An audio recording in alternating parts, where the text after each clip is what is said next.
Avez-vous déjà eu l'impression de vous noyer dans un océan d'angoisse, tandis que tout le monde autour de vous ne voyait que la surface calme des eaux, comme si votre sourire était un masque pesant, cachant un cœur brisé que personne ne pouvait voir, comme si un cri silencieux résonnait en vous, résonnant à travers les murs de votre âme, mais ne trouvant jamais de voix pour se faire entendre. Si vous regardez cette vidéo en ce moment, c'est peut-être parce que votre âme implore de l'aide dans un silence assourdissant, et je veux que vous sachiez quelque chose qui peut complètement révolutionner votre réalité intérieure. Dieu ne voit pas seulement votre douleur invisible, il a choisi de vous parler directement aujourd'hui, à cet instant précis, à travers ces mots qui ne sont pas parvenus à vos oreilles par hasard. Imaginez un instant une scène qui vous est peut-être douloureusement familière. Vous êtes dans une pièce pleine de monde, riant, discutant, semblant vivre pleinement. La musique joue, les conversations coulent naturellement et une atmosphère festive règne autour de vous. Mais au fond de votre poitrine, un poids si lourd qu'il semble aspirer toute votre énergie vitale, transformant chaque respiration en effort conscient. Un vide si profond que même des voix joyeuses ne peuvent le combler. Telle est la cruelle réalité de millions de personnes à travers le monde. Et c'est peut-être exactement la vôtre en ce moment. La véritable angoisse est l'une des expériences humaines les plus méconnues et les plus isolantes. Elle ne choisit pas de lieu, ne respecte pas les circonstances extérieures, ne se soucie ni de votre statut social, ni de votre situation financière. Elle peut vous consumer lors d'une fête de famille, pendant un office religieux au cœur d'une réussite professionnelle et même dans les bras de l'être aimé. Pourquoi? Parce que la véritable angoisse ne vit pas à la surface des événements, elle réside au plus profond de l'âme humaine, dans ce lieu secret où seul Dieu a un accès total et illimité. Il y a une grande différence entre une tristesse passagère et une angoisse sincère, et comprendre cette différence peut être le premier pas vers votre liberté émotionnelle. La tristesse ordinaire a un nom, un visage et une adresse. Vous savez exactement pourquoi vous êtes triste. Vous avez perdu un être cher, vécu une déception ou une frustration. La tristesse a un début, un milieu et finalement une fin. Elle suit une logique émotionnelle que votre esprit peut traiter, même si elle est intensément douloureuse. L'angoisse est tout autre. C'est comme un brouillard dense et persistant qui s'installe au plus profond de l'âme, obscurcissant tout, faisant perdre aux choses les plus belles de la vie leur saveur, leur couleur et leur sens. On peut être profondément angoissé, même en ayant une santé parfaite, une famille aimante, un emploi stable, une situation financière confortable, ou même une foi sincère en Dieu. Et savez-vous pourquoi cela arrive? Parce que l'angoisse n'est pas toujours, ni même souvent, la conséquence directe de circonstances extérieures négatives. Elle résulte souvent d'une déconnexion profonde et douloureuse entre ce que nous sommes au plus profond de nous-mêmes et ce que nous sommes censés être. L'anxiété peut naître d'un sentiment inexplicable que quelque chose de fondamental ne va pas dans votre existence. C'est comme si vous étiez une pièce de puzzle essayant de s'insérer au mauvais endroit. Malgré tous vos efforts, elle ne s'intègre pas, ce qui génère une tension intérieure constante et épuisante. C'est le sentiment de vivre une vie qui ne vous appartient pas vraiment, de suivre un scénario qui n'a pas été écrit pour vous, d'incarner un personnage qui ne reflète pas votre identité la plus authentique. Mais voici la vérité qui peut complètement révolutionner votre vision de la souffrance intérieure. Dieu n'est pas un observateur distant et indifférent de votre souffrance. Il n'est pas là-haut, isolé dans sa perfection, troublé par vos larmes, ni impatient face à vos questions existentielles. Il n'attend pas que vous alliez mieux, que vous vous ressaisissiez, que vous ayez plus de foi pour s'approcher et se soucier de votre situation. Non, la révélation biblique nous présente un Dieu totalement différent de cette caricature religieuse froide et distante. C'est un Dieu qui se penche sur notre angoisse avec une tendresse paternelle, qui connaît intimement chaque larme qui a coulé sur votre visage au petit matin, chaque soupir étouffé lors d'une conversation apparemment normale, chaque nuit blanche où vous avez fixé le plafond en quête de réponses qui semblaient ne jamais venir. Il ne se contente pas de connaître votre douleur, il la ressent, la porte et compatit sincèrement à votre douleur. Il voit ce que personne d'autre ne peut voir, car il réside précisément dans le lieu le plus secret et le plus protégé de l'âme, là où la véritable angoisse est cachée aux yeux des humains. Il connaît les pensées que vous n'exprimeriez jamais, les doutes que vous n'avoueriez jamais, les peurs que vous n'avoueriez jamais, les espoirs que vous craignez de nourrir parce que vous ne pourriez supporter une autre déception. Dans le psaume 139, le roi David, qui connaissait intimement les sommets de la victoire comme les profondeurs du désespoir, écrit quelque chose d'absolument révolutionnaire sur l'intimité de Dieu avec notre expérience intérieure. « Seigneur, tu me scrutes et tu me connais. Tu sais quand je m'assieds et quand je me lève, tu pénètres mes pensées de loin. Tu sondes mon chemin et mon coucher, tu connais toutes mes voies. Il n'y a pas une parole sur ma langue. Que voici, Seigneur, tu la connais parfaitement. » Comprenez la profondeur de cette révélation. Dieu connaît non seulement vos actions visibles, vos paroles audibles, vos comportements observables.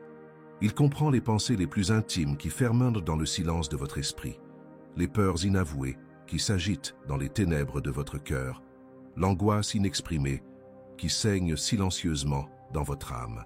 Il comprend non seulement ce que vous faites, mais aussi pourquoi vous le faites, non seulement vos paroles, mais aussi les silences profonds qui crient souvent plus fort que n'importe quelle parole. Il ne s'agit pas d'une vérité théologique abstraite destinée à impressionner les érudits bibliques, c'est une réalité vivante, présente et vivante qui devrait toucher les fibres les plus sensibles de votre cœur dès maintenant. Dieu a choisi de vous parler aujourd'hui, non pas avec des promesses creuses, certes belles, mais sans effet transformateur, ni avec des clichés religieux 1000 fois entendus, mais avec un amour authentique, profond et inconditionnel, et une vérité transformatrice qui a le pouvoir de révolutionner votre existence de l'intérieur. Il veut que vous compreniez une fois pour toutes que votre angoisse ne le dérange pas, ne l'embarrasse pas, ne le repousse pas et ne diminue pas son amour pour vous. Au contraire, c'est précisément dans votre vulnérabilité la plus brute et la plus sincère qu'il trouve l'espace idéal pour vous démontrer son infinie compassion, son inépuisable miséricorde, son amour inconditionnel qui ne dépend pas de vos performances émotionnelles ou spirituelles. Et ici, je dois briser un mensonge dévastateur qui a peut-être détruit votre paix intérieure pendant des années, voire des décennies. Votre angoisse ne définit pas qui vous êtes. C'est une vérité si importante que je dois la répéter de différentes manières, jusqu'à ce qu'elle pénètre les couches les plus profondes de votre conscience. Vous n'êtes pas fondamentalement angoissé. Vous êtes une personne profondément aimée de Dieu qui traverse une période difficile d'angoisse existentielle. La différence entre ces deux perspectives est littéralement la différence entre l'emprisonnement et la liberté, entre le désespoir et l'espoir, entre la victimisation et l'enfance. Lorsque nous laissons une souffrance temporaire devenir notre identité permanente, nous nous enfermons dans un récit de défaite qui devient prophétique. Nous commençons à vivre selon cette identité de souffrance, ce qui perpétue le cercle vicieux de l'angoisse. Mais lorsque nous comprenons et intériorisons que nous sommes des enfants bien-aimés de Dieu qui traversons temporairement une période difficile, nous ouvrons un espace psychologique et spirituel pour une espérance authentique, pour la possibilité réelle de transformation, pour la foi que cette situation présente n'est pas le dernier mot de notre histoire. Votre souffrance n'est pas non plus, et il est crucial que vous le compreniez, une punition divine pour vos erreurs, vos échecs ou vos péchés. Combien de fois vous êtes-vous torturé mentalement avec des questions comme « Qu'ai-je fait pour mériter cela ?» ou « Dieu me punit-il pour un péché que j'ai commis ?» ou « Peut-être que je manque de foi et c'est pour cela que je traverse cette épreuve ?» Cette mentalité de punition divine transforme Dieu en une caricature de juge sévère et impitoyable et vous en victime impuissante d'un système cosmique de châtiment cruel. Mais Jésus-Christ est venu sur terre précisément pour briser ce paradigme destructeur des relations fondées sur la peur et la performance. En mourant sur la croix du Calvaire, il a pris sur lui non seulement nos péchés et nos transgressions morales, mais aussi nos souffrances émotionnelles, nos angoisses existentielles et nos souffrances psychologiques les plus profondes et les plus dévastatrices. Le prophète Isaïe, des siècles avant la naissance du Christ, avait déjà prophétisé cette réalité transformatrice. Certes, ce sont nos souffrances qu'il a portées, c'est de nos douleurs qu'il s'est chargé, et nous l'avons considéré comme puni, frappé de Dieu et humilié. Mais il était blessé pour nos péchés, brisé pour nos iniquités. Le châtiment qui nous donne la paix est tombé sur lui, et c'est par ses meurtrissures que nous sommes guéris. Notez que le texte ne parle pas seulement de transgression et d'iniquité, mais aussi de maladie et de douleur. Le mot hébreu pour douleur dans ce verset désigne non seulement la douleur physique, mais aussi la douleur émotionnelle, psychologique et existentielle. Jésus a porté votre angoisse sur la croix, afin que vous puissiez connaître sa paix en retour. Si vous appréciez ce contenu et sentez que Dieu parle directement à votre cœur à travers ces paroles, si vous réalisez qu'il ne s'agit pas d'une coïncidence, mais d'une rencontre divinement orchestrée entre votre besoin et la grâce divine, je vous invite à faire un geste simple mais significatif dès maintenant. Aimez cette vidéo et abonnez-vous à la chaîne. Votre interaction m'encourage non seulement à continuer à produire du contenu qui change des vies, mais elle aide aussi l'algorithme à apporter cette parole d'espoir à ceux qui traversent exactement la même épreuve que vous. Il existe un repos particulier que seul Jésus peut offrir, et je ne parle pas de longues vacances, d'une nuit de sommeil particulièrement reposante ou d'un week-end relaxant dans un endroit magnifique. Je parle de quelque chose d'infiniment plus profond et transformateur, un repos de l'âme, une paix qui transcende complètement les circonstances extérieures, une tranquillité intérieure qui demeure inébranlable même lorsque le monde qui nous entoure est plongé dans le chaos le plus total. Jésus a fait l'une des déclarations les plus révolutionnaires de l'histoire de l'humanité lorsqu'il a dit « Venez à moi, vous tous qui êtes fatigués et chargés, et je vous donnerai du repos. Prenez mon joug sur vous et recevez mes instructions, car je suis doux et humble de cœur et vous trouverez le repos pour vos âmes. » Notez attentivement les mots qu'il a choisis. Il n'a pas dit « Viens à moi quand tu seras organisé émotionnellement », ni « Viens quand tu pourras mieux contrôler tes émotions », ni « Viens quand tu auras résolu tes problèmes ». Il a dit « Viens tel que tu es, fatigué, accablé, chargé, angoissé, confus, brisé ». Le mot grec traduit par « accablé » est particulièrement riche de sens. Il désigne des personnes qui portent un fardeau trop lourd à porter, écrasées par le poids des circonstances, des émotions ou des attentes qui dépassent leurs capacités. C'est précisément le cas d'une personne en proie à une profonde angoisse. Elle a l'impression de porter un poids émotionnel qui dépasse littéralement ses capacités. Et qu'offre Jésus en retour? Du soulagement, du repos.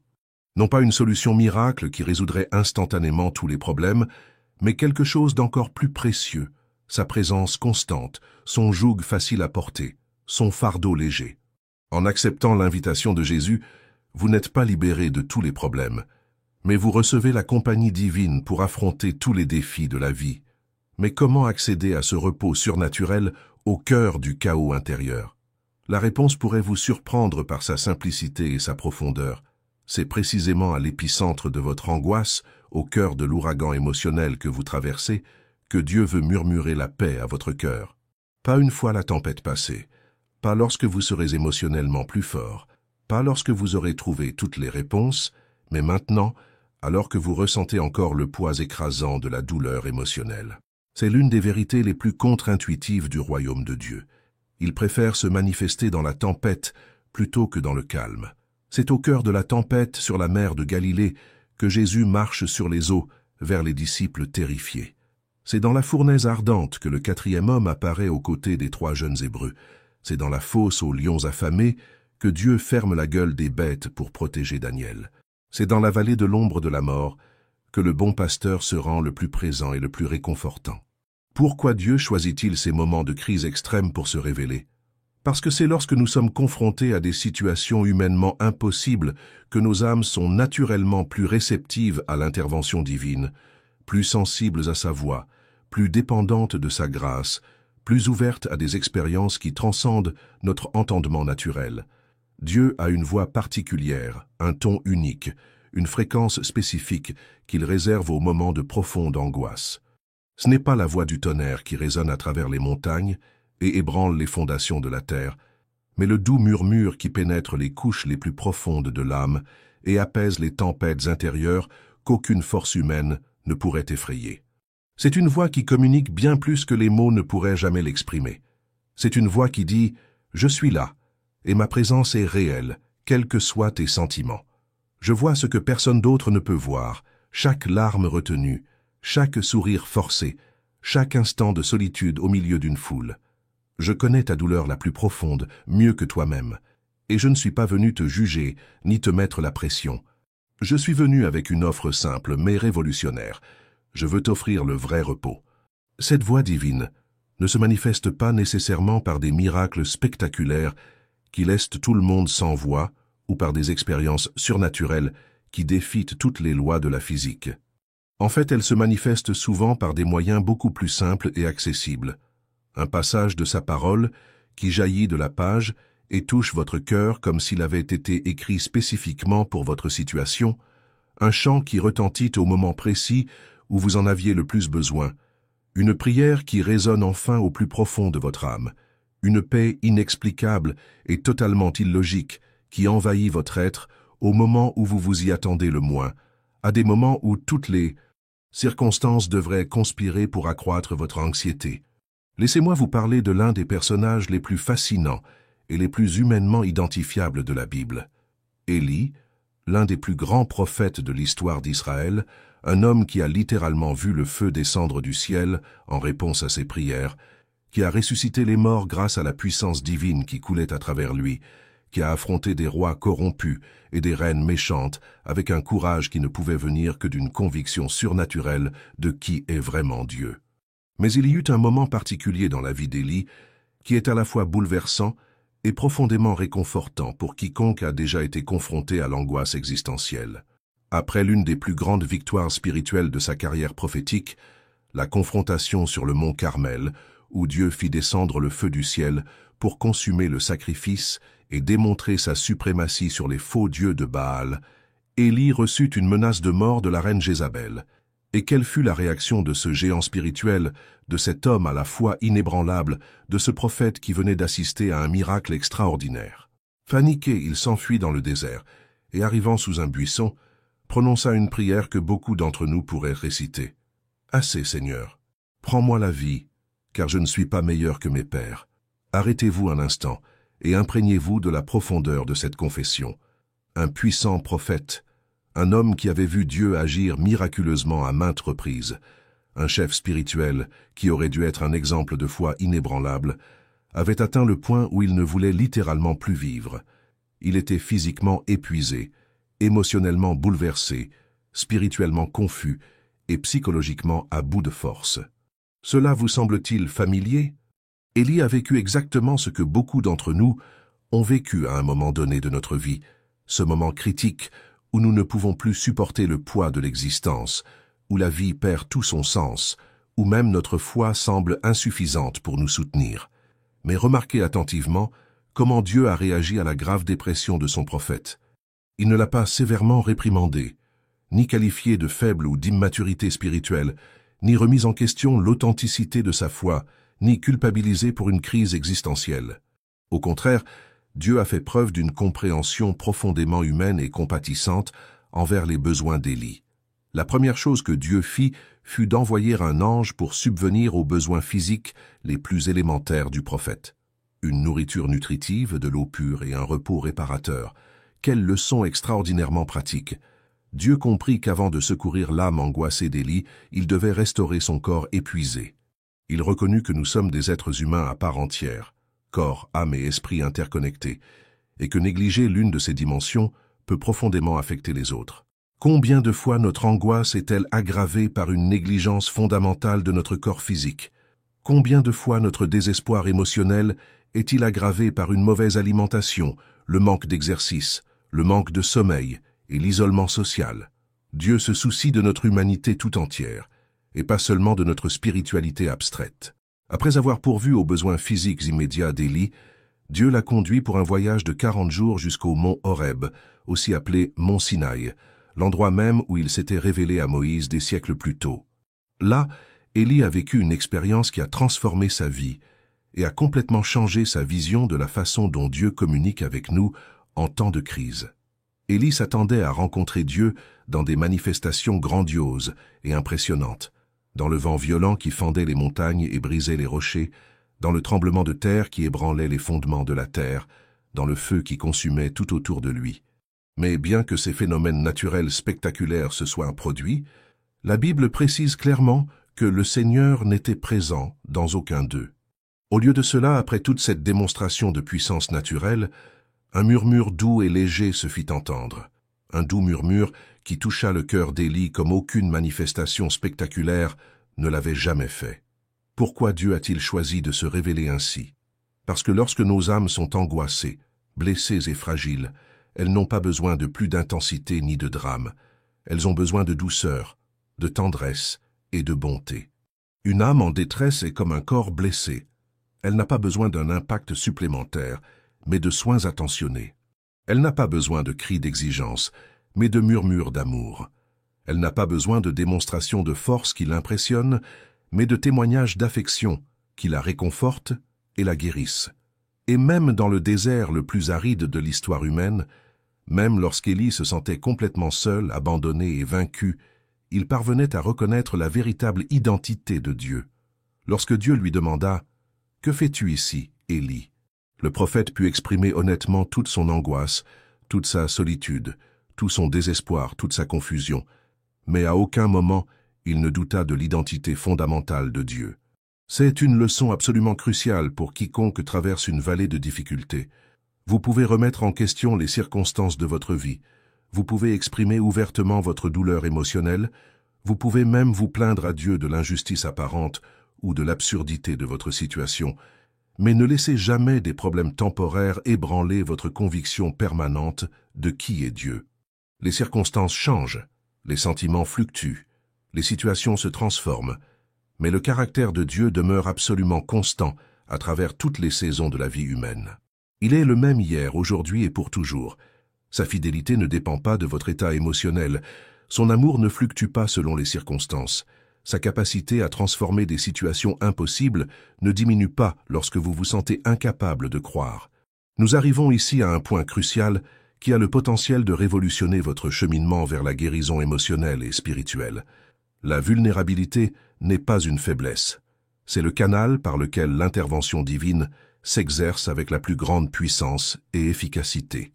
Cette vérité contredit totalement la programmation culturelle que nous avons reçue depuis l'enfance. Notre société nous apprend de manière obsessionnelle à cacher nos faiblesses, à faire semblant d'aller bien alors que nous sommes complètement brisés intérieurement, à maintenir une façade de force et de contrôle, même lorsque nous sommes émotionnellement déprimés. Nous sommes constamment bombardés de messages glorifiant l'autosuffisance, l'indépendance émotionnelle et la capacité à se relever par nos propres moyens. Mais Dieu opère selon une logique totalement différente, dans une économie spirituelle qui valorise l'exact opposé de ce que le monde considère comme désirable. Dans l'économie du royaume de Dieu, les derniers sont les premiers, les petits sont les grands, les faibles sont les forts, les brisés sont les plus précieux. Admettre honnêtement que vous n'allez pas bien, que vous n'avez pas toutes les réponses, que vous êtes aux prises avec des problèmes qui dépassent votre capacité à les résoudre, n'est pas un signe de défaite spirituelle ou d'immaturité émotionnelle, c'est un signe de maturité existentielle et de foi authentique et courageuse. En reconnaissant votre réel besoin, vous créez un espace psychologique et spirituel permettant à Dieu d'agir d'une manière qui serait impossible si vous mainteniez l'illusion de l'autosuffisance. En confessant votre faiblesse sans honte ni autocondamnation, vous ouvrez la porte à la puissance divine pour se manifester dans votre situation, d'une manière qui dépasse de loin votre imagination ou vos attentes. La Bible est on ne peut plus claire sur ce principe. Dieu résiste aux orgueilleux, mais il fait grâce aux humbles. Dans ce verset, le mot « grâce » ne désigne pas seulement le pardon des péchés, mais aussi la capacité divine, la force surnaturelle, la sagesse qui transcende l'entendement humain et la paix qui surpasse toute intelligence. L'apôtre Paul a vécu une expérience personnelle profonde de ce principe lorsqu'il a prié à plusieurs reprises Dieu d'ôter ce qu'il appelait une écharde dans la chair, une affliction spécifique qui le tourmentait constamment.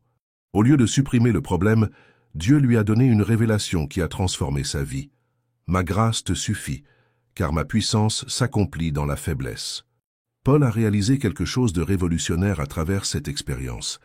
Sa faiblesse n'était pas un obstacle à la puissance de Dieu, mais la plateforme idéale pour sa manifestation. C'est pourquoi il a pu déclarer avec une conviction sincère « C'est pourquoi je me glorifierai bien plus volontiers de mes faiblesses, afin que la puissance de Christ repose sur moi. » Pensez honnêtement au nombre de fois où vous avez essayé de gérer seul votre angoisse existentielle. Combien de nuits avez-vous passé éveillé à essayer de résoudre mentalement vos problèmes les plus profonds, à créer et recréer des scénarios dans votre esprit à chercher des solutions purement rationnelles à des questions qui transcendent la dimension purement rationnelle de l'existence. Combien de fois avez-vous tenté de forcer des sentiments positifs, de réprimer des pensées négatives par la seule force de votre volonté, ou d'utiliser des techniques d'auto-assistance pour échapper à une douleur qui devait clairement être traitée, et non simplement réprimée? Combien de stratégies purement humaines avez-vous essayé pour contrôler ou éliminer l'inconfort émotionnel? Et où tout cela vous a-t-il mené? Probablement au même point où vous en êtes aujourd'hui. La reconnaissance honnête et humble qu'il existe des problèmes dans l'expérience humaine qui transcendent totalement notre capacité individuelle à les résoudre, des situations qui nécessitent une intervention extérieure à nos propres capacités limitées. Ce n'est pas un motif de honte, d'auto-condamnation ou de désespoir. Au contraire, c'est un motif d'espoir sincère et d'attente positive. Car lorsque nous atteignons le bout de nous-mêmes, lorsque nous épuisons complètement nos propres ressources intérieures, nous découvrons l'infini commencement de Dieu. Lorsque nos forces sont totalement épuisées, sa force inépuisable se manifeste. Lorsque nos solutions humaines échouent lamentablement, ces solutions divines apparaissent d'une manière que nous n'aurions jamais pu imaginer. La vulnérabilité devant Dieu n'est pas un aveu d'échec existentiel. C'est une confession de foi courageuse selon laquelle il est infiniment plus grand que tous nos problèmes réunis, plus puissant que toutes nos circonstances, plus sage que toute notre confusion, plus aimant que toute notre douleur. Et voici une vérité qui a le potentiel de transformer complètement votre perspective sur le rôle de la souffrance dans l'expérience humaine.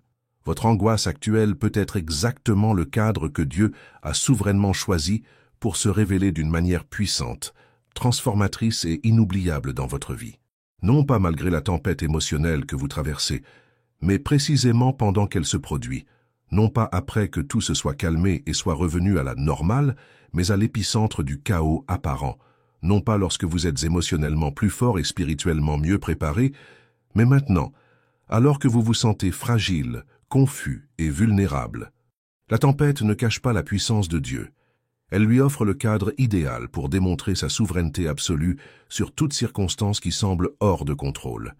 Il est très facile de croire en la puissance de Dieu quand tout va bien, sans problème majeur, quand la vie coule à flot. Mais c'est dans les moments de crise extrême que nous découvrons si notre foi est sincère ou simplement une commodité psychologique pour les temps difficiles. Moïse rencontra Dieu dans un buisson ardent, dans le désert le plus aride, alors qu'il fuyait l'Égypte, recherché pour meurtre. Job reçut ses révélations les plus profondes sur la nature de Dieu, précisément au moment où il perdait tous ses enfants, toutes ses richesses et sa santé physique, alors même que sa femme l'encourageait à maudire Dieu et à mourir. Paul reçut des visions extraordinaires du troisième ciel, après avoir été frappé par une lumière aveuglante sur la route de Damas, une expérience qui le laissa littéralement aveugle pendant 3 jours. David écrivit les psaumes les plus réconfortants et les plus puissants de l'histoire humaine pendant ces périodes de plus grande angoisse, alors qu'il fuyait le roi Saül qui voulait le tuer, vivant dans des grottes, incertain de sa survie le lendemain. Pourquoi Dieu choisit-il systématiquement des moments de crise existentielle, de profonde rupture et d'angoisse émotionnelle pour se révéler de manière plus intime et transformatrice? La réponse est profondément pratique et psychologiquement sage. C'est lorsque nous sommes brisés que nos âmes sont naturellement les plus réceptives à sa voix, les plus sensibles à sa présence, les plus dépendantes de sa grâce, les plus ouvertes à des expériences qui transcendent notre compréhension purement rationnelle. Lorsque tout va bien dans notre vie, que nous ne sommes pas confrontés à des problèmes majeurs, que nous nous sentons capables de maîtriser la situation, notre tendance naturelle est de compter sur nos propres ressources, notre sagesse, notre force. Il ne s'agit pas de méchanceté ni de rébellion consciente, c'est tout simplement la nature humaine. Lorsque nous ne ressentons pas un besoin urgent, nous ne recherchons pas l'aide extérieure avec la même intensité. Mais lorsque nous sommes poussés à la limite absolue de nos capacités, lorsque nous sommes confrontés à des situations qui dépassent clairement notre pouvoir de contrôle ou de résolution, lorsque notre autosuffisance se révèle être une illusion fragile, alors notre âme s'ouvre naturellement à des possibilités que nous n'avions pas sérieusement envisagées auparavant. Votre angoisse actuelle n'est peut-être pas un obstacle à la révélation divine. Elle peut même en être le terrain idéal. Dieu profite peut-être de cette période difficile et douloureuse pour dépouiller votre vie de couches superficielles qui, bien que familières et confortables, vous empêchaient de vivre les dimensions plus profondes de sa présence et de son amour. Il est parfois nécessaire d'éliminer ou de se débarrasser de tout ce qui est secondaire, temporaire et superficiel pour découvrir l'essentiel, l'éternel et le fondamental. C'est comme un archéologue qui doit retirer des couches de terre et de débris pour atteindre des trésors enfouis depuis des siècles. Le processus de fouille est laborieux et parfois frustrant, mais il est absolument nécessaire pour atteindre ce qui a vraiment de la valeur. Permettez-moi de partager quelques exemples bibliques extraordinairement puissants de la manière dont un abandon sincère et courageux, même lorsqu'il est extrêmement douloureux et va à l'encontre de notre logique naturelle, aboutit à une restauration complète qui dépasse toutes les attentes humaines. Commençons par Naaman, le commandant de l'armée syrienne, un homme qui possédait littéralement tout ce que la société de son époque considérait comme désirable, un pouvoir politique absolu, un prestige militaire incommensurable et une richesse matérielle incalculable. Mais il y avait un problème que tout son pouvoir, son prestige et sa fortune ne pouvaient résoudre. Il souffrait de la lèpre, une maladie qui non seulement causait de terribles souffrances physiques, mais aussi un isolement social total. Apprenant d'un serviteur israélite qu'il y avait en Samarie un prophète capable de le guérir, Naaman se rendit en Israël avec une nombreuse suite, emportant argent, or et vêtements de valeur en guise de paiement pour la guérison qu'il espérait recevoir. Il arriva chez Élisée avec des attentes très précises quant au déroulement de sa guérison. Après tout, c'était un commandant puissant et il méritait un traitement digne de son rang social. Mais Élisée n'est même pas allé à sa rencontre en personne. Il a envoyé un serviteur avec une instruction simple qui semblait presque insultante. « Va, baigne-toi 7 fois dans le Jourdain, et ta chair sera restaurée, et tu seras pur. » Naaman était furieux. Où était la cérémonie impressionnante à laquelle il s'attendait? Où était le grand rituel digne de son importance? Pourquoi s'humilierait-il en se baignant dans une rivière qui, selon lui, n'était même pas aussi pure que celle de son pays? L'Abana et le Parpar, les fleuves de Damas, ne sont-ils pas meilleurs que toutes les eaux d'Israël? Ne pourrais-je pas m'y laver et être pur? La réaction de Naaman révèle quelque chose de profondément humain et compréhensible. Notre tendance à créer des attentes quant à la manière dont Dieu devrait agir dans nos vies, en fonction de ce que nous considérons comme approprié, digne ou impressionnant. Nous souhaitons que notre guérison se fasse d'une manière qui préserve notre dignité, qui ne nécessite pas d'humiliation publique et qui nous fasse sentir spéciaux et importants. Mais Dieu choisit souvent des méthodes qui défient précisément ces attentes, non pas par désir de nous humilier gratuitement, mais parce que la véritable guérison, qu'elle soit physique, émotionnelle ou spirituelle, exige souvent que nous abandonnions notre besoin de contrôler le processus et notre obsession de préserver les apparences. Heureusement, les serviteurs de Naaman étaient plus sages que leur maître à ce moment-là. Ils le convainquirent par une question simple, mais terriblement logique. Si le prophète t'avait demandé d'accomplir quelque chose de difficile et d'héroïque, ne l'aurais-tu pas fait? Pourquoi ne pas faire quelque chose de simple? Lorsque Naaman s'est finalement humilié suffisamment pour obéir à l'instruction apparemment simple, en se plongeant 7 fois dans le Jourdain, quelque chose d'extraordinaire s'est produit. Sa peau a non seulement été purifiée de la lèpre, mais elle est devenue comme la peau d'un petit enfant, plus saine et plus belle qu'elle ne l'avait jamais été dans sa vie d'adulte. La guérison ne s'est pas opérée par les méthodes grandioses et impressionnantes qu'il avait imaginées, mais par l'obéissance humble à une instruction qui semblait trop simple pour être efficace. Combien de fois notre guérison émotionnelle et spirituelle dépend-elle de notre volonté de nous humilier devant des instructions divines qui semblent trop simples à nos attentes, trop évidentes pour notre orgueil intellectuel? Peut-être que Dieu vous murmure quelque chose d'apparemment simple. Pardonne à la personne qui t'a blessé. Demande de l'aide au lieu d'essayer de te débrouiller seul. Admets que tu as besoin d'un traitement professionnel. Arrête d'essayer de contrôler la situation. Fais-moi confiance, même si je ne comprends pas. Et peut-être résistes-tu parce que ces instructions te semblent trop simples pour un problème aussi complexe que le tien. Anna est un autre exemple extraordinaire de la façon dont un abandon douloureux mais sincère aboutit à une restauration dépassant toutes les espérances. Elle vivait dans une culture où la fertilité était considérée comme synonyme de bénédiction divine, et la stérilité comme une preuve de défaveur divine. Pour couronner le tout, elle était mariée à un homme ayant une autre épouse, Péninna, qui non seulement avait des enfants, mais profitait de cet avantage pour constamment provoquer et humilier Anna. Et sa rivale la provoqua vivement, pour l'irriter, parce que l'Éternel lui avait fermé le ventre. La Bible utilise un langage qui suggère que Péninna faisait de la vie d'Anne un enfer émotionnel quotidien, lui rappelant constamment son échec, son incapacité à concevoir. Anna en était arrivée au point où elle ne pouvait plus manger, pleurait sans cesse et se sentait complètement désolée et désespérée. Son propre mari, bien qu'il l'aimait, ne comprenait pas l'intensité de sa douleur. « Anna, pourquoi pleures-tu? Et pourquoi ne manges-tu pas? Et pourquoi ton cœur est-il triste? Ne suis-je pas plus précieuse pour toi que 10 fils ?» Bien que la question du mari fût bien intentionnée, elle révèle que parfois notre entourage, même ceux qui nous aiment, ne peuvent pleinement comprendre certaines angoisses existentielles que nous traversons. Il existe des souffrances de l'âme si spécifiques et profondes qu'elles ne peuvent être véritablement comprises que par Dieu et finalement par ceux qui ont vécu des expériences similaires. Anne a fait quelque chose qui a complètement changé le cours de son histoire. Elle est allée au temple et a répandu son âme devant Dieu avec une telle intensité émotionnelle, avec une transparence si vulnérable, que le prêtre Élie a pensé qu'elle était ivre de vin.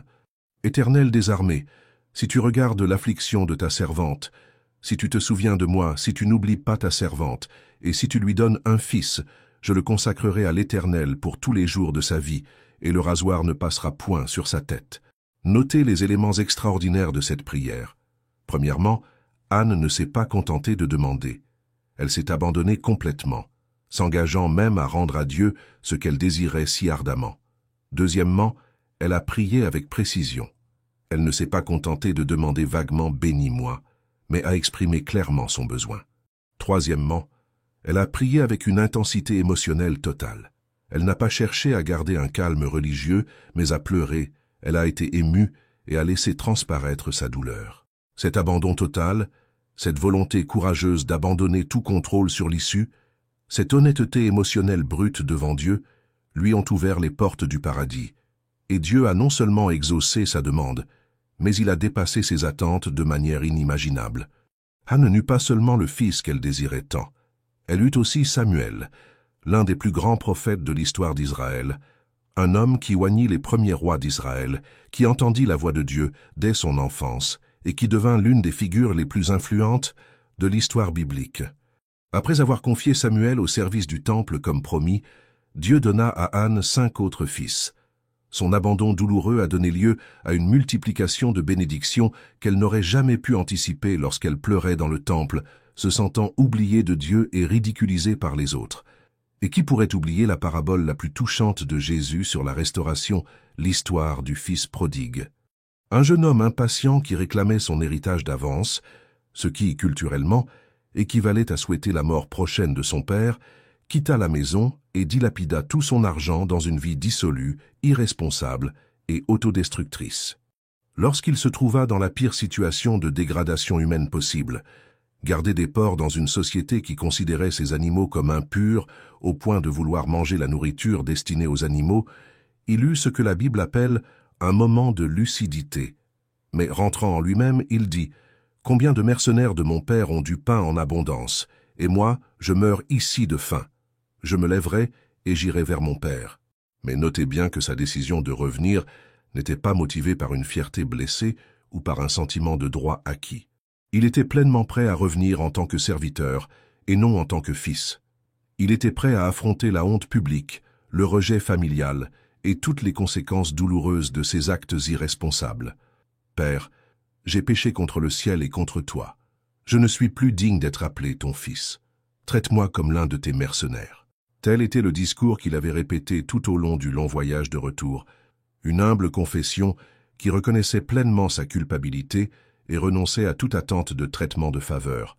Mais ce qu'il découvrit fut une réalité qui dépassa infiniment ses espoirs les plus fous. Son père non seulement lui pardonna, mais il courut à sa rencontre alors qu'il était encore loin, l'embrassa avant même qu'il ait pu terminer son discours de repentance, ordonna qu'on lui apporte les plus beaux vêtements, lui passa une bague au doigt symbolisant l'autorité restaurée et fit abattre le veau gras pour un festin de célébration. L'abandon douloureux de l'orgueil, l'humiliation authentique, la reconnaissance honnête de la culpabilité ont abouti à une restauration qui non seulement l'a ramené à son ancienne position, mais l'a célébré d'une manière plus grande qu'il n'en avait jamais connue lorsqu'il vivait dans la maison de son père sans apprécier adéquatement cette bénédiction.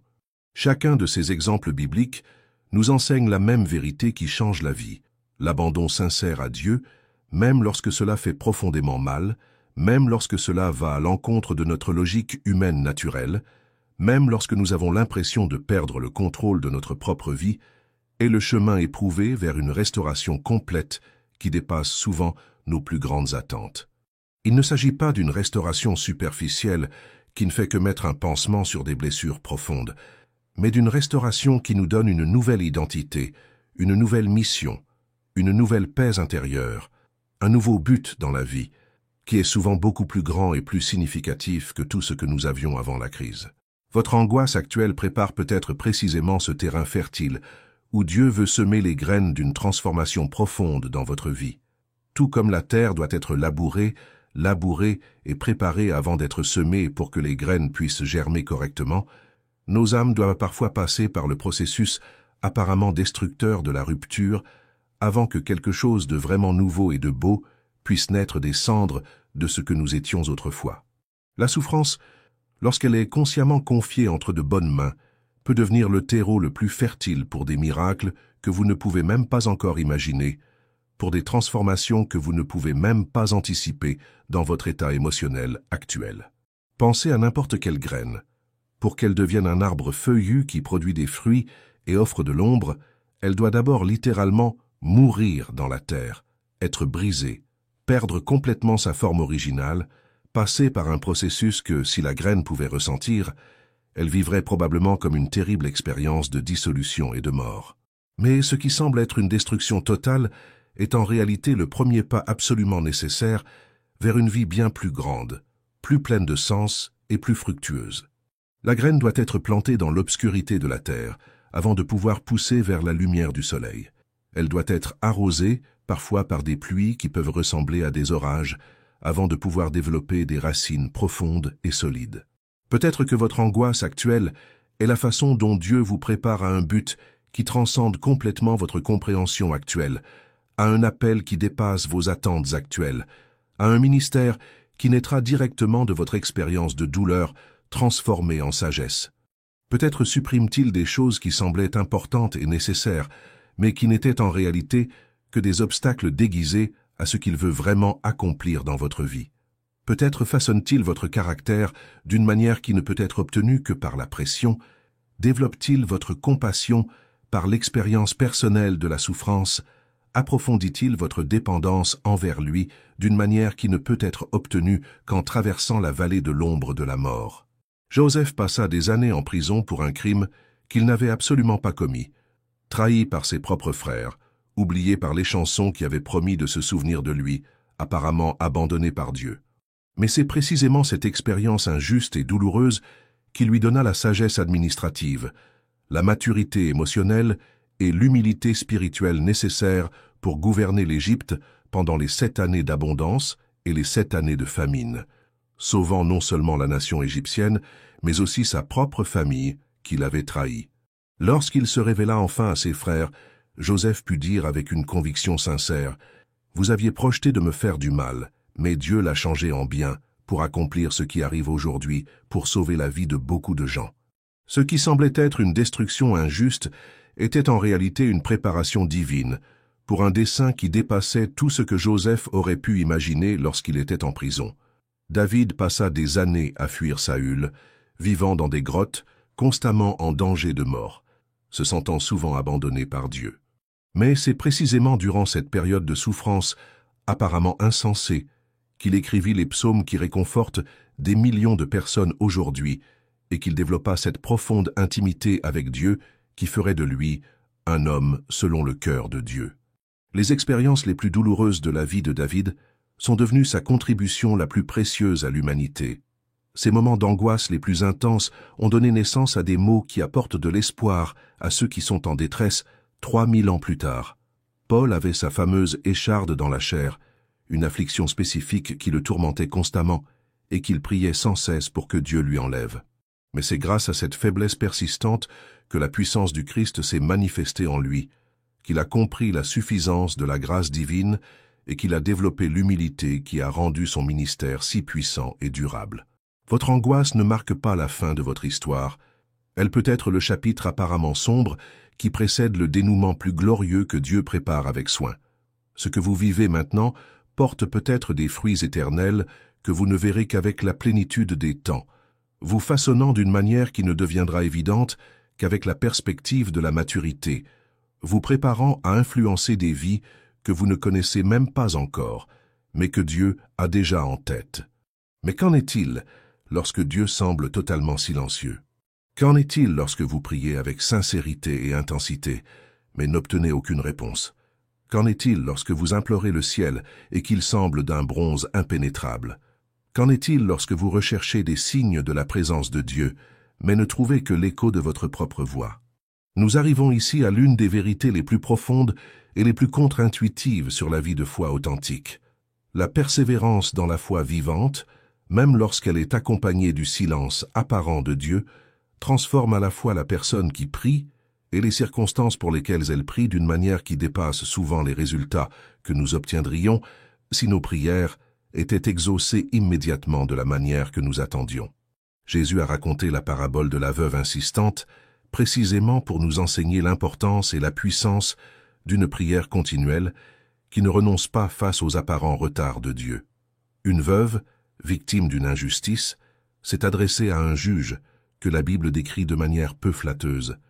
Il ne craignait pas Dieu et n'avait d'égard pour personne. Cette femme n'a cessé de se présenter devant le tribunal jour après jour, semaine après semaine, mois après mois, réclamant justice, importunant le juge avec sa requête légitime, apparemment ignorée.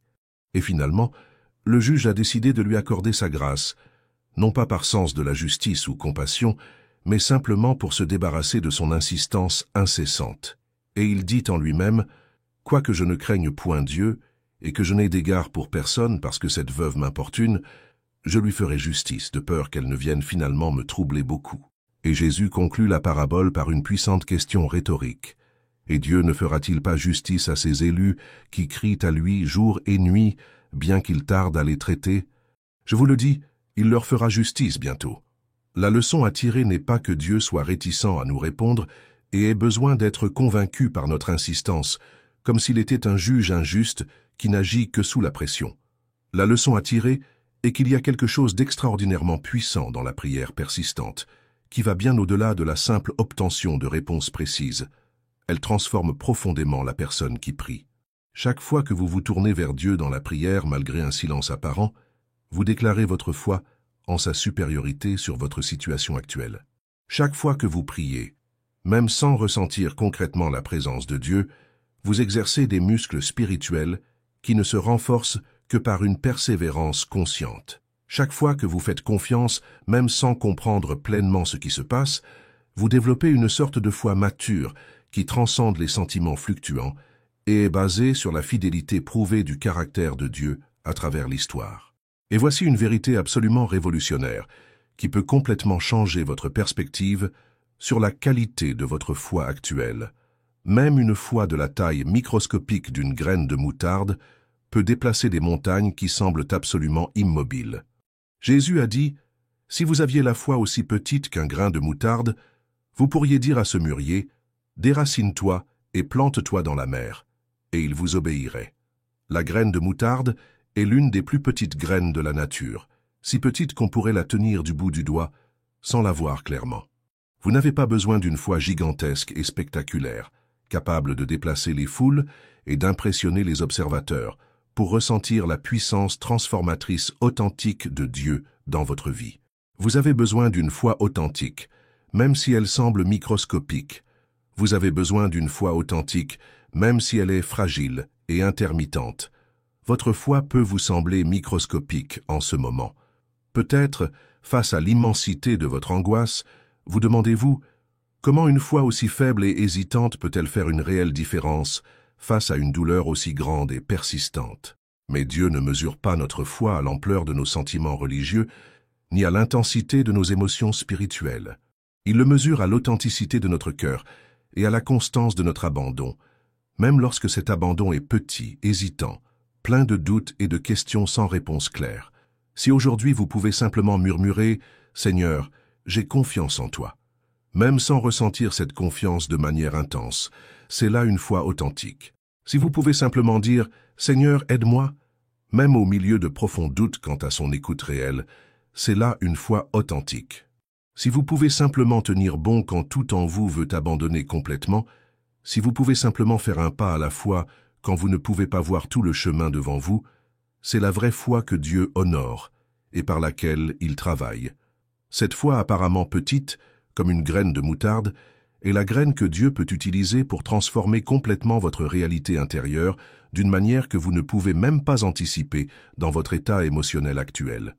Que se passe-t-il lorsque nous semons cette graine de foi persistante dans le sol apparemment stérile de l'angoisse existentielle? D'abord, l'espoir jaillit, non pas un espoir fondé sur des changements de circonstances extérieures visibles et mesurables, mais un espoir qui transcende complètement le visible et repose sur le caractère immuable de Dieu.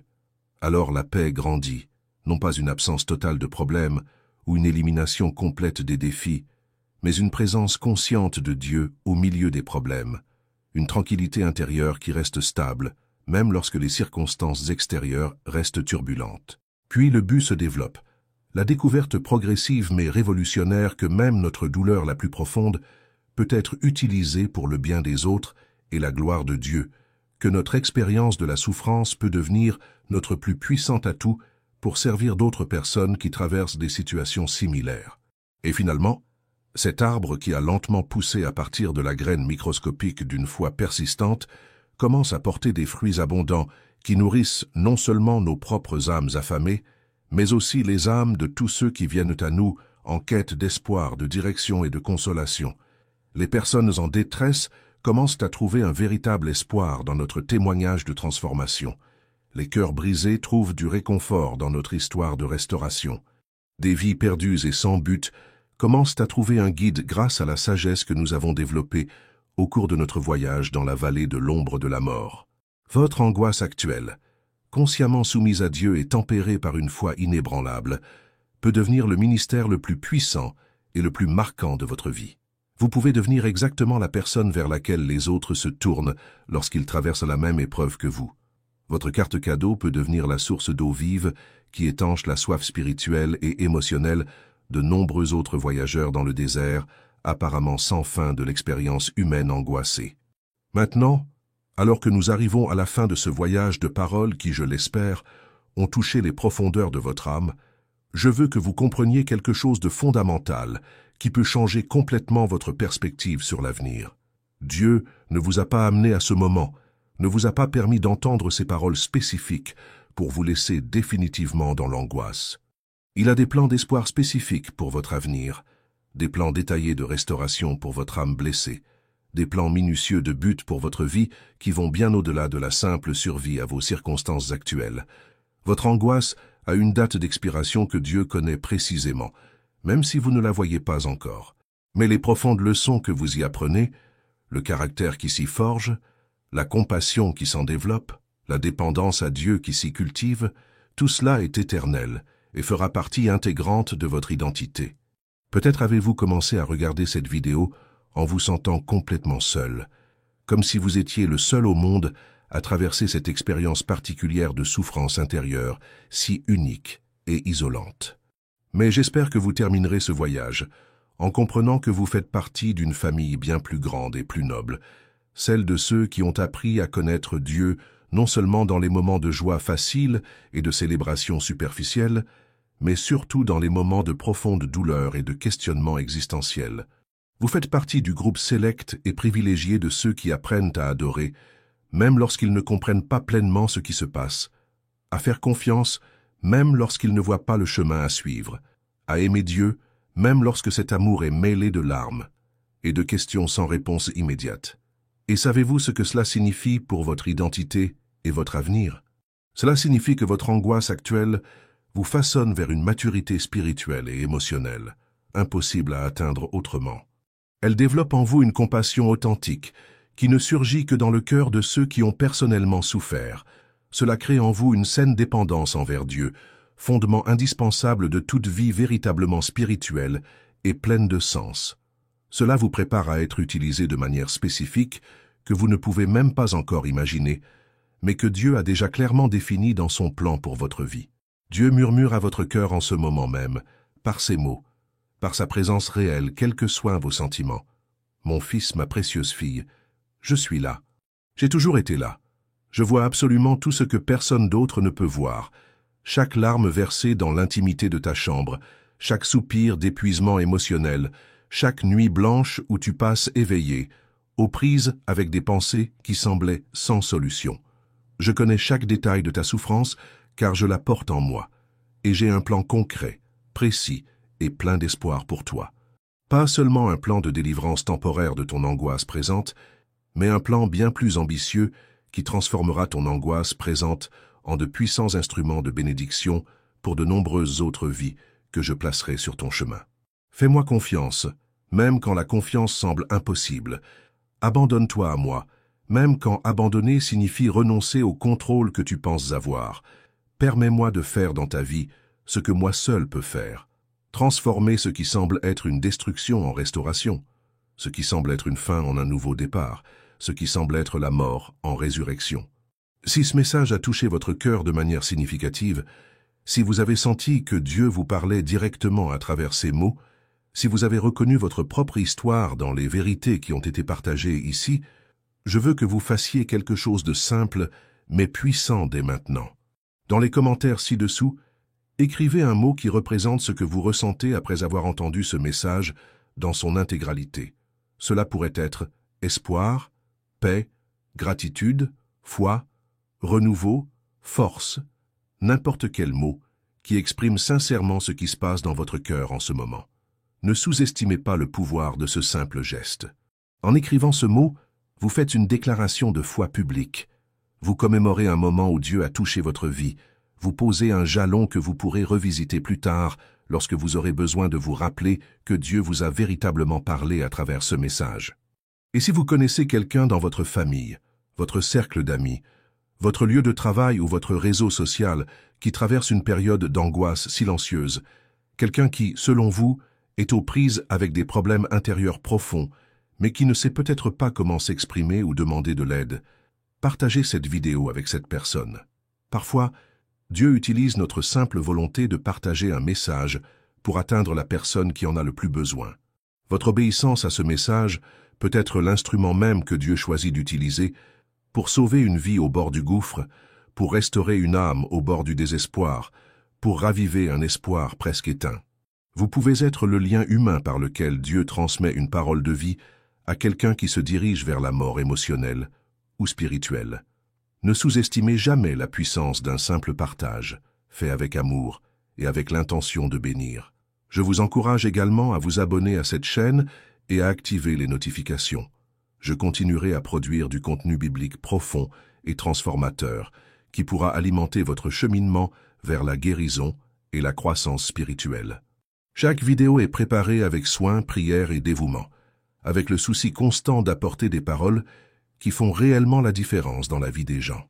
Maintenant que nous arrivons à la fin de ce voyage ensemble, je veux vous laisser quelques vérités finales qui peuvent servir d'encres à votre âme dans les jours à venir, en particulier dans les moments où l'angoisse tente de revenir avec une force renouvelée.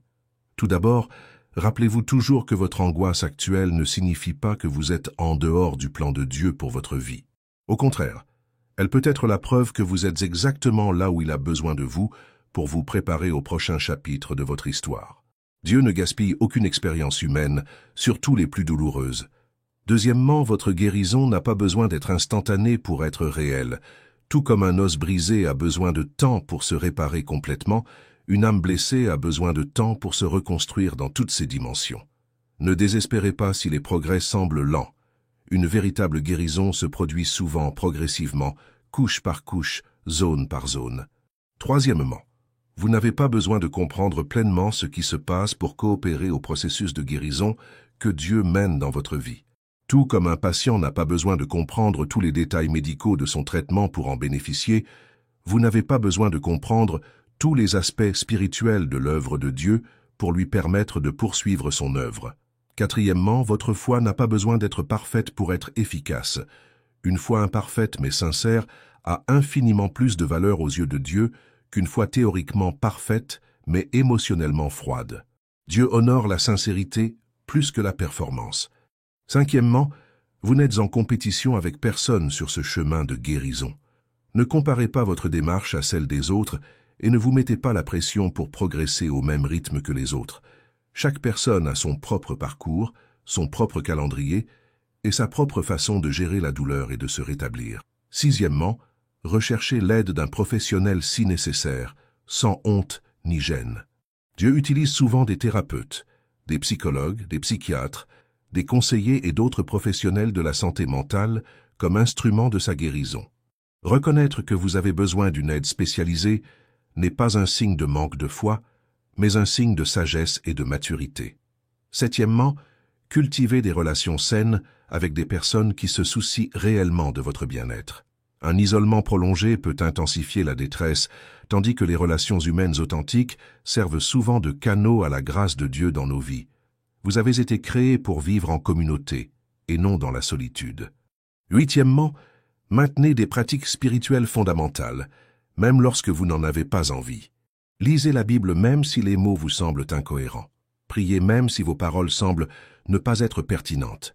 Participez à des activités communautaires de foi, même lorsque votre motivation est faible. Parfois, ces actes d'obéissance, indépendants des sentiments, créent un environnement où Dieu peut agir de manière surprenante. Neuvièmement, pratiquez consciemment la gratitude, même pour des choses apparemment anodines. La gratitude ne nie pas la réalité de la douleur, mais crée un espace psychologique où les bienfaits cohabitent avec les difficultés. Commencez par identifier 3 choses spécifiques pour lesquelles vous pouvez être reconnaissant chaque jour, même si elles semblent simples, comme avoir un toit, de la nourriture sur la table ou des personnes qui se soucient de vous. Dixièmement, soyez patient avec vous-même pendant les jours difficiles. Il y aura des jours où vous aurez l'impression de régresser, comme si tout l'espoir que vous aviez développé s'était envolé. C'est normal, et cela ne signifie pas que vous avez échoué ou que Dieu vous a abandonné. La guérison est rarement linéaire. Elle comporte souvent des hauts et des bas, des avancées et des revers apparents. Onzièmement, documentez votre cheminement d'une manière ou d'une autre. Tenez un journal, prenez des notes sur votre téléphone, enregistrez-vous des messages audio, quelle que soit la méthode qui vous convient. Enregistrez les moments difficiles comme les avancées, les doutes comme les confirmations de foi. Cela créera un témoignage tangible de l'œuvre de Dieu dans votre vie, que vous pourrez consulter lorsque vous aurez besoin d'encouragement. Douzièmement, développez une routine de soins personnels qui inclut des soins physiques, émotionnels, mentaux et spirituels. Faites de l'exercice régulièrement, même si ce n'est qu'une courte promenade. Mangez sainement, dormez suffisamment, pratiquez des activités qui nourrissent votre âme et vous procurent une joie authentique, même minime. Et enfin, rappelez-vous que votre histoire ne s'arrête pas au chapitre de l'angoisse. Ce n'est qu'une étape sur le chemin bien plus vaste que Dieu a prévu pour vous. L'auteur de votre histoire est celui qui transforme toute chose pour le bien de ceux qui l'aiment, qui fait surgir la beauté des cendres, la joie du deuil, le vêtement de louange, de l'esprit abattu. Votre angoisse actuelle ne sera plus qu'un lointain souvenir d'une époque où vous avez appris à connaître Dieu d'une manière qui a tout changé dans votre vie. Ce sera le chapitre que vous reconnaîtrez rétrospectivement comme le tournant où votre foi a cessé d'être théorique pour devenir expérientielle, où votre relation avec Dieu a cessé d'être superficielle pour s'approfondir d'une manière que seule la vallée permettait. Un jour, vous serez la personne vers laquelle les autres se tourneront lorsqu'ils vivront une angoisse similaire. Vous pourrez regarder dans les yeux quelqu'un qui souffre comme vous et lui dire avec autorité « Je sais exactement ce que tu ressens, et je sais aussi qu'il y a un véritable espoir au-delà de cette douleur. Dieu n'a pas encore terminé ton histoire. » Vous deviendrez un témoignage vivant que l'angoisse la plus profonde peut se transformer en la sagesse la plus riche, que la douleur la plus intense peut générer la compassion la plus authentique, que la nuit la plus sombre peut précéder l'aube la plus glorieuse. Continuez à prier, même si vous avez l'impression que vos prières rebondissent. Continuez à faire confiance, même si cela exige un acte conscient de volonté contre vos émotions. Continuez à marcher, même si chaque pas semble exiger plus d'énergie que vous ne le pensiez. Gardez espoir, car votre espérance ne repose pas sur des circonstances changeantes, mais sur le caractère immuable d'un Dieu qui n'abandonne jamais ses enfants, qui n'abandonne jamais une âme qui crie vers lui, qui ne permet jamais qu'une larme sincère tombe à terre sans avoir une signification éternelle. Le meilleur de votre vie est encore à venir, et votre angoisse actuelle ne sera qu'un lointain souvenir d'une époque où vous avez découvert que Dieu est plus réel, plus proche, plus compatissant et plus puissant que vous ne l'auriez jamais imaginé dans vos plus beaux moments de foi. Il vous transforme de gloire en gloire, de force en force, de foi en foi. Votre voyage dans la vallée vous prépare à affronter des montagnes que vous ne voyez même pas encore, mais qu'il a déjà préparées pour vous. Que la paix de Dieu, qui surpasse toute intelligence, garde vos cœurs et vos pensées en Jésus-Christ. Que l'espérance qui ne déçoit pas soit renouvelée chaque jour dans vos cœurs. Que la joie du Seigneur soit votre force lorsque vos propres forces sont épuisées. Et n'oubliez jamais que vous êtes profondément aimé, accepté inconditionnellement et éternellement valorisé par le Créateur de l'univers, qui vous connaît par votre nom et a des plans précis pour votre avenir. Votre angoisse a une date d'expiration. Votre rétablissement est certain. Votre histoire est loin d'être terminée. Continuez à marcher. Le meilleur reste à venir.